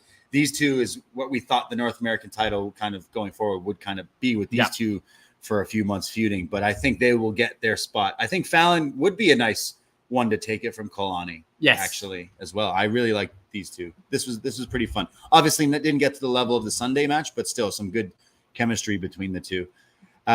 What did we go to next? We see what does this mean? Says Vic to Booker when like the three of them stand tall, and Booker T, without missing a beat, was like, "What does it mean? The three of them beating her down? Sounds like a concert's coming to town, Vic." Booker's got some. I missed not hearing him on Sunday because we were there live. True. Yeah. Can't believe I said I missed not hearing Booker. Yeah, it was okay. Yeah. We get an NXT Anonymous, Tatum Paxley. She's talking to a doll backstage, and she's saying she wants to play like girls. I'm having a lot of slips. She wants to play with girls like you, but not girls with titles. The titles will be waiting. The girls like you, She was talking about Izzy Dane, right? Dane, yeah, from earlier. But she usually is always like fascinated by titles. So here she's saying, I know you don't have a title, but they can wait. Now I want to play with you. And Izzy, when I'm done with you, and she's saying all these things while ripping the doll's head off. And then she walks away. And when she does, we see Wendy Chu walk by and picks it up, and then it kind of cuts. Is this teasing them as a teaming up? I guess. Yeah, I don't know. Or against each other. The spooky girls in NXT. Yeah, not overly into this stuff. Yeah, for me. Yeah, we're gonna get more of it. I know. Yeah. We see Brooks Jensen. He's in a room backstage. There's some foggy glass, but the top part of it wasn't foggy. Just like you could see it was him in the office. So something's going on. And I guess we are getting Brooks versus Javon next week. They haven't announced that yet. They just said if Javon's cleared next week, which I assume he will be, we'll be getting this match. We then see Stevie Turner backstage with Ava, and she mentions that she's got a meeting here with Cedric Alexander. He's here in the flesh, and he's like, "Oh, it's so good to be back in NXT." And Ava says, "Great, I can't believe Stevie set this up. We're going to see you next week here on NXT." And he says, "Yeah, I can't wait. It's going to be great." And then Robert Stone's on the phone, and he's like, "Wait, what? You got Cedric Alexander? You know what? Yeah, down the hall to the left." And he goes, "Just wait." And then in comes Ashanti the Adonis. To me, he's Ashanti the Adonis. Did he change his name? No, he was Tahuti Miles, like right back in the day. Oh, and right. He's But been then Ashanti the Adonis. Yeah. Ashanti is here. And then Ava's like, "Oh, you're here too." And she goes, "Great. Well, we can set something up for you next week too." And it sounds like they're both going to be on NXT next week. And then they walk off, and it's Stevie and Stone. And then Stone says, "Two can play this game." So they made it sound like they've officially signed with NXT. Well, I haven't been doing too much else, I guess. Yeah, I like it. I think both are pretty good in ring, and Ashanti, his best stuff was Hit Row, the original version. But since that all fell apart, he's really not been doing much at all. But I think he's shown he can be quite flashy on the mic at times, and he's been pretty good in ring. It's just been a long time since we've seen. And he's young as well. So yeah, I think this is the right move for him coming to NXT. And Cedric as well. I think you do need your veterans in NXT to help people out. But he's just wasting away on the main roster as well. So yeah, these moves make a whole lot of sense. And I'm they don't bother me at all. No. I mean, Cedric, think back, Cruiserweight Classic, signed Cedric, and he kind of missed out on the NXT run. Yeah, really, because he did the Cruiserweight stuff. He did as you said, that great Cruiserweight Classic, but then he was signed to 205, and the Cruiserweights were part of Raw for a little bit. So he never really had a decent NXT run at all, which is a shame because he could put on some great stuff. I mean, yeah, he's been one of the most talented guys, and that's just been kind of shelved for a little bit. And I know there's lots of discourse, whether it's Shelton or MVP, going off about the Hurt business and stuff like that. I do think that was a missed opportunity. Oh, as well. They ruined that. And this guy could have been one of the young stars coming out of that thing absolutely. For sure. And I think they really fumbled that one. But yeah, so we'll see them next week here on NXT, Ashanti and Cedric. We go now to our main event. Ethan Page and already in the ring, Shawn Spears. I love when they say that. I always feel bad. You could tell he was just like, come on, man. I just main evented a pay-per-view. Man. Trick comes out, but it looks weird because Trick doesn't have his title. It's the first time he comes out without his title. Yeah, I know he's right. only held it for a few months, but it's different now. I'm sure he missed it. And we're waiting to see who his partner could be when say his name and he appears. Out comes Joe Hendry. Do you believe he is here? Everyone's losing their minds and singing his song. And good reaction from him here. Huge reaction. I mean, He's one of the most over people in NXT right now. Right away. Is Joe Hendry. I'd say wrestling. The social media shit for the past few months has been crazy. Even at all of Money in the Bank weekend, Yeah. NXT, SmackDown, Money in the Bank, like before the show starts. People doing it. You know, when normally people are doing woos or New Day rocks or whatever. Yeet. A lot of the Joe Hendry, Like different things, the clap, I believe, like all the different parts. People were straight up singing it in some of the corridors and outside the venue and stuff. So he's gotten himself pretty over. I mean, he was number one in the charts, and it seems like he's number one in a lot of our hearts. So Joe Hendry and Trick versus Ethan Page and Shawn Spears. Early on, Trick is pretty hot and pissed at losing his title. He sends both of them to the outside and hits a huge crossbody from Trick to the outside onto both of them here. And then he goes back in the ring, and he and Joe have a stare down, and they shake each other's hands. And he thanks him for coming out here as we go to break. When we come back, it's Joe who's actually getting beat down on as the crowd are chanting, "We believe." And eventually he comes back with this like counter snap suplex on Ethan for a 2 count. And then he hits a series of moves and a kip up here. And then there's a great shot where I think he does the kip up, and then the camera, almost like his Rainmaker, is him turning. Yeah, so he's posing to the crowd, and I was thinking, oh god, he's not learned where the hard cam is here. But yeah, it does the turn. It's the turn to the camera, so he does in fact know where it is. He's been in NXT 1 week. He knows where the hard cam is. And so this match continues on. Eventually, I think it's Aura Mensa who shows up. And he starts attacking Ethan Page. He's just like the chicken and Peter Griffin, just fighting all the time. And then this allows Trick to hit the trick shot to Shawn Spears on the outside. He rolls him back in, and Hendry hits him with this huge-looking choke slam type move and pins him. Therefore, Joe Hendry and Trick Williams win the match.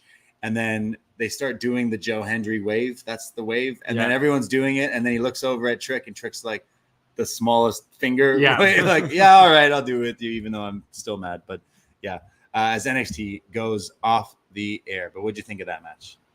It was fun. I think it was more it was more just seeing Joe Hendry in NXT. Like, it was a pretty basic match, I thought, but he was very over and fun gimmick. I'm sure we're gonna see more of him. What do you see him challenging Page on a show? What do you think his actual feud will be? Yeah, it's weird because he's so popular that watching the show, you'd be like, this is one of the more over superstars, right? Of any show, really. There's just so many people seem to be really into this guy, and everyone wants to be on like the hot joke, right? It's like almost like fandangoing, and there's so many other things, but it's like, oh, he's the hot, funny character right now, and ride that wave. Maybe you put him versus Page at Great American Bash. Yeah. And so you let him, whether it's next week or the week after, there's a few weeks till that, let him do one of his songs. Because you let him do one of the songs on Ethan Page, I think people will like him even more. And if you don't know what we're talking about, definitely search the internet for those, because he's done them. I wonder if he does a song about Gallus. Right. They made fun of him. They made fun of him. Yeah. I think there's more material to be had making fun of Gallus. Yeah, but but he usually does it for his big match single. So I don't know, but I imagine he does a song in the next few weeks, and I hope he does, because his gimmick is a singing wrestler, or also you say his name and he's always there. So like, it can run thin when everyone just says his name and he's like, oh shit, I got to appear. So the singing thing also works really well. So I don't know, but yeah, pretty basic match. But I think just because the crowd was so into it and the Trick stuff and everything, it was fun. It was fun. I didn't think there was like a blow away match on this week's show, but I did think it was a strong follow up from Heatwave. I think NXT's got some good buzz right now. They've just come off one of their best shows in a long, long time. And, having a show with a few surprises in it this week with the Rascalz, with Joe Hendry, I think was a good way to follow up. Yeah, absolutely. It didn't even feel like a hangover. Nothing, no Roxanne on this show this week. Oh, right. We didn't give a video. We didn't for get nothing? anything of Roxanne or Lola or even like highlights of that. I think I saw earlier Julia wasn't cleared. She is now. She is now? Yeah. Okay. I think she is. So maybe they're just holding off. You know, they had enough stuff on this week's show. We could have Roxanne next week with a championship celebration or whatever, and Julia comes out. Yeah, true. That's something. If we are still going that route, that could happen. But no Kalani either this week. No Kalani. Yeah. But if like in the old days, some of the episodes right after their shows can kind of be the hangover, lackluster. This felt like they still had things packed. Obviously, having TNA people show up is an easy thing to do to get people talking and hyped and everything. So I thought they did a really good job of keeping the momentum going. Yeah. Right. Like keeping it. And some fans will like the fact. I feel like these people who are so excited to see some of these TNA talents might not even necessarily watch TNA. They just be like, oh, it's new people and this is cool because it's like bringing in crossovers are always interesting. Exactly. In any medium, music, movies, TV, like in anything. So when done in wrestling, it also works really well. So I think it will continue to get people talking about NXT maybe a bit more than kind of way before this all kind of started with Jordan Grace and everything. So I like this episode. I think you're going to see as well in the build up to, is it October it moves to CW? Really? January's okay. Netflix. Oh, yeah, I think it's October. Okay. I think you're going to see like a lot more put behind NXT because they're going to want to hand over a hot product. I think, to CW. Absolutely, for sure. Yeah, fall 2024. So we're gonna see that happen soon. But this episode, it kept me intrigued. It had the Rascalz, which definitely was awesome. It had Joe Hendry. It had the crowd hot for them. It had a murder. What else could you classic want? NXT? Yeah, exactly. A parking lot murder. Yes. What else? That's it. That's what we love best. So that's what we thought of NXT. That is what we thought. Let's hear what you guys thought. We always throw up our feedback thread on the Poisonrana group. Search for Poisonrana on Facebook. It takes you to the page, and that can take you to the group where we share lots of fun things. Join the group, and you can post feedbacks on some of these things, and I'll read them, such as Fire Frank, who writes in, Joe Hendry and the Rascalz. I believe in the tribal chef, HBK. No hangover show tonight. P.S. Brooks, please behave. And R.I.P. Damon Kemp. That one was for Roddy. Did he kill Roddy? He killed Roddy. Put him in the ambulance in the neck brace. Neck strong. Wow, good one. Good callback, Frank. Thank you. We go to Magan, who says, Fire Frank hit the nail on the head there. NXT didn't mail it in with the table setter episode. Ethan Page is going to settle in nicely as the new champion. That Rascalz reunion was heartwarming. It's especially poignant seeing Zachary Wentz and Wes Lee share a ring again. And it pretty much spells out that Wes will take a trip to Montreal in less than 2 weeks. I want MSK versus Axiom and Fraser. Yeah, that would be great. Oh, the show made up for Hendry's quick cameo weeks ago by putting him in the main event tag match. It's also neat that Cedric Alexander and Ashanti are going to be on Tuesdays for a while. If you all haven't seen Impact last week, go seek out Joe Hendry versus Jake something. Word shot in the dark. Overall, NXT feels unpredictable again. The sense of you never know who's going to show up was everywhere. It was some fine cuisine from the chef. YMMV on how they wrapped the Jensen angle. YMMV. YYMV. You must make videos. I don't know. Yeah. I don't. Do you know? I don't know. YMMV, guys. HMV. We go to Manny from Pacoima. Last one here. Smoke them if you got them. MSK is reunited, and 4 of the Rascalz are in NXT. Isn't there not another one? There's another one of these Rascalz. Is it Myron Reed? I thought I was crazy earlier. I didn't want to say. I was like, wasn't there another one? Yeah, that's like who has kind of replaced. Yeah. Is it Myron Reed? So it's like when Van Halen lost their singer, they bring in someone else, and so like there's a different Rascal. But then it's like, oh, why don't we all be Rascalz or something? Nice. Okay. Interesting. Here's hoping. I'm continuing from Manny here. Here's hoping from HBK retcons the militia and brings in MK Ultra instead. Masha versus Roxanne would be a banger of a match, and Killer Kelly trying to freak out Tatum would be fun to see. Rest in peace, Damon Kemp. He could not capiche, and unfortunately has now been cahoots. Was really hoping we get a full 4v4 NQCC. Too many abbreviations today, guys. YMMV. Rascalz match since Dempsey showed up in TNA. Okay, so all 4 Rascalz versus all 4 NQCC.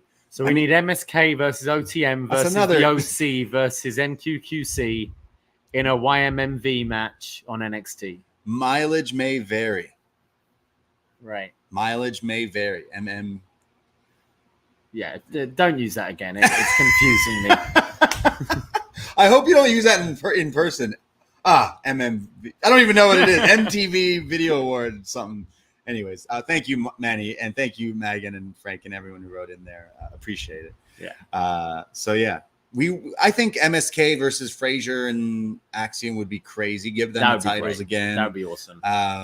There's a few guys I haven't watched TNA. There's a few guys I don't really have that much interest in some of the crossover, but any of it, I guess, will get people talking and interested in stuff. So I like this episode, and thanks guys for writing in. So there you go. All right. That's up next. Appreciate everyone watching us here today. Cool Gang says YMCMB. Yeah. The only initials that matter to us are BDE. Damn right. Thank you everyone for listening and supporting us. We do this every Tuesday. Up next, we go live 10:15 p.m. on the Post Wrestling feed. We will be back next Tuesday to talk all about some more Rascalz v. Gallus, but we'll also be live Sunday at 12 noon Eastern time over on Poisonrana. So search that in your YouTube or podcast app and hit that subscribe, because we'll go live on Sunday at noon and chat AEW, some Raw, Smack, everything in between. So find us there. Find us on the socials at Poisonrana Pod, Twitter, Instagram, and of course, patreon.com/Poisonrana. $5 to become a friend. If you liked what you heard here, you'll definitely like our last Nitro review, our Shocktopus review, and whatever the hell else we got up there in the archives. $5 to support your boys. We appreciate everyone in the YouTube chat here today, and we love you. We do indeed. We love you. At the Brady is my Twitter and Instagram.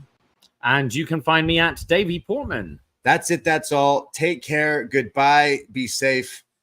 And shout out John Pollock. Ahoy!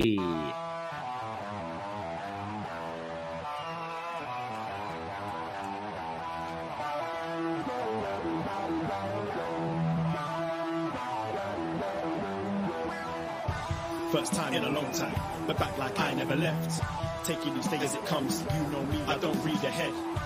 Watch me burn down everything, BDE on the TV set.